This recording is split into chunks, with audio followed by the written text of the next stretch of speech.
All right, we're back here doing the first article of the Constitution. Sorry that you don't get to see my bright smiling face. Hopefully you'll live. But we're going to be reading Article 1 here. This is all about the legislative branch. Whew, that was a mighty thick pen tip there. So this is the legislative branch. What does legislate mean? Well, legislate means if I can get my pen here to work. To make laws. Wow, I'm always so embarrassed by my handwriting on this, but you'll just have to deal with it. That's not how it looks in real life, again, I promise. But the legislative branch is the one that makes laws. Now, as we read this whole Constitution, you've talked about the three powers of government, the legislative, the executive, and the judicial. We're going to read here about each one, and the Constitution starts with the legislative one. This is the group of people that makes laws. So, Section 1, the legislature. All legislative powers herein granted shall be vested in a Congress. So Congress is both groups together. So Congress of the United States, which shall consist of a Senate and a House of Representatives. So there's two groups, and we're going to learn the difference between these two groups. The fancy word that they use for that is bicameral. That's just a fancy word that means two chambers. So the House or the legislature. Oh, sorry for that bell. The legislature in the United States has two different chambers. One of them is the Senate. One of them is the House. Both of them together are called the Congress. So make sure you kind of know what each of those are when we use those words. So the first one we're going to read about here is the House. The House of Representatives. Now this was meant to be the one that was closer to the people. So this is the one where there are more representatives, and this should be, a group that's a lot closer to the people. So let's make a list here of the characteristics of the House. So the House of Representatives shall be composed of members chosen every second year. So they serve, so what is it? Let's see, one of the things is they serve for 2 years.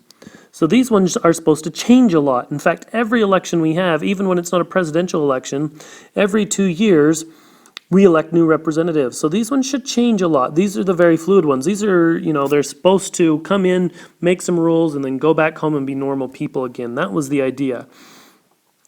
So they're chosen every second year by the people of the several states. And the electors in each state shall have the qualifications requisite for electors of the most numerous branch of the state legislature. So that's how they choose. Now, no person shall be a representative. Now, here's the qualifications. No person who shall be a representative who shall not attain the age of 25. So representatives have to be at least 25 years old and been a citizen of the United States for 7 years. So they have to be 25 years old and 7 years a citizen. And who shall not, when elected, be an inhabitant of that state. So they also have to be a state resident. So those are the qualifications to be elected to be a representative. 25 years old, 7 years a citizen. You don't have to be a citizen your whole life. You could be an immigrant, but you have to at least be a citizen for 7 years. And you have to live in the state you're being elected for. You can't live in California and be elected in Idaho, for instance. Now, as we read this Constitution, the copy that I've given you here, anything in parentheses has been changed by an amendment. So let's read this and see what's been changed. So representatives and direct taxes shall be apportioned among the several states which may be included within this union according to their respective numbers, which shall be determined. So this is how they're going to count how many people live in your state. So it shall be determined by adding the whole number of free persons, including those bound to service for a term of years, and excluding Indians not taxed, and 3/5 of all other persons. So when you're adding up how many people your state has, now let's do this quickly. When you're adding up how many people your state has, Each free person equals 1. Each Indian equals 0. And each slave equals 3/5. So that's how you add up the total of the people living in your state to determine how many representatives you get. Now, there's a lot of people who especially make a big point of this one right here, that slaves only somehow counted as 3/5 of a person. They say, oh, look, the founders were racist because they made the slaves only 3/5 of a person. But there's also the other people who said, well, the slave states, only white people could vote at this time. Slaves couldn't vote. So the slave states, they would get huge amount of votes if they counted all the slaves. So they actually, a lot of people say that this they were trying to do to help stop slavery by not giving slave states so many votes. They didn't want to count all the slaves as a person so that the slave states would actually have less people in it and not have as many representatives. But this is how you determine how many representatives you get, is you have to count up all of the people. Now we can see here that this says the previous sentence in parentheses was modified by the 14th Amendment, Section 2. We'll get to the amendments in one of the other lessons. But again, this 3/5 clause, people talk about that all the time and say, well, they were racist. They only thought slaves counted as 3/5 of a person. But perhaps actually what they were trying to do is give slave states that would have voted for slavery less votes by not counting all the people in those slave states as much. So a couple ways of looking at that one. Now, the actual enumeration shall be made within 3 years after the first meeting in Congress of the United States, within every subsequent term of 10 years. Now, this is where we get the census. Every 10 years, the government has to count everybody to determine how many representatives each state gets. So that's where the census comes from. The Constitution actually tells us that every 10 years we have to count everybody. So every 10 years, in such a manner, let me mark that down because, you may not write it yourself if you don't have me write it down for you. This is the census.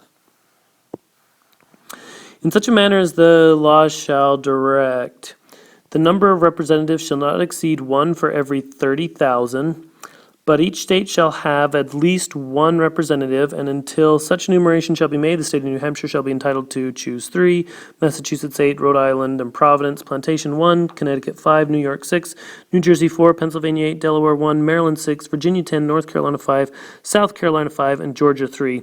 So these last ones down here at the bottom is for the very first group of the House. They said since we can't count right away and we want to start government before we can count, these are the ones that start. So this clause right here, all this stuff right here is kind of these startup clauses that don't apply anymore. This was just to get it started. They would start out with that many, but after that they would count it for 10. Now I forgot to look. It says you shall not have more than 1 representative for every 30,000. For every 30,000 here. I need to look and see what it is right now, and I forgot to look. Shame on me, but I'll look it up and I'll give it to you in the next lesson here. But this says how many representatives there are per people. When vacancies happen in the representation from any states, the executive authority, so this is, who's the executive authority?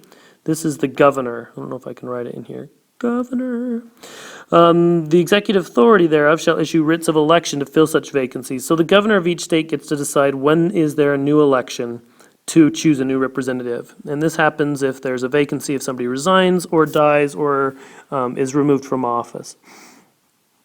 So the House of Representatives shall choose their speaker and other officers. So they get to kind of choose how they work.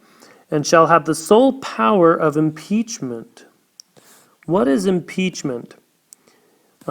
Impeachment means that they are, that a government official is accused of a crime and it goes to trial. That does not mean they're guilty. For instance, recently President Clinton was impeached. The House of Representatives impeached him. And when President Clinton went to trial for that impeachment, he was not found guilty and not removed from office. But the House of Representatives gets to decide when to accuse somebody of a trial and accuse somebody of a crime and go to trial when it's a government official, most notably the president. But they can accuse other government officials of crimes and bring them to trial.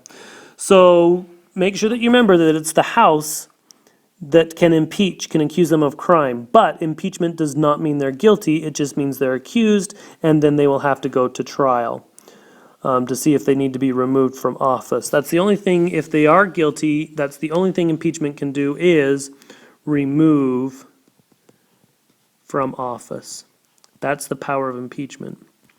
All right, so we have the legislature. Let's review here quickly. We have the legislature made up of two groups, bicameral groups. We talked about the House. What are the requirements for the House? Make sure you know that. How they count the people, how they used to count the people to determine how many representatives you have. That's been changed by the 14th Amendment. And then how you fill a vacancy and what it means to be impeached. Those are the things that you should make sure you know. All right, let's move on to the next section.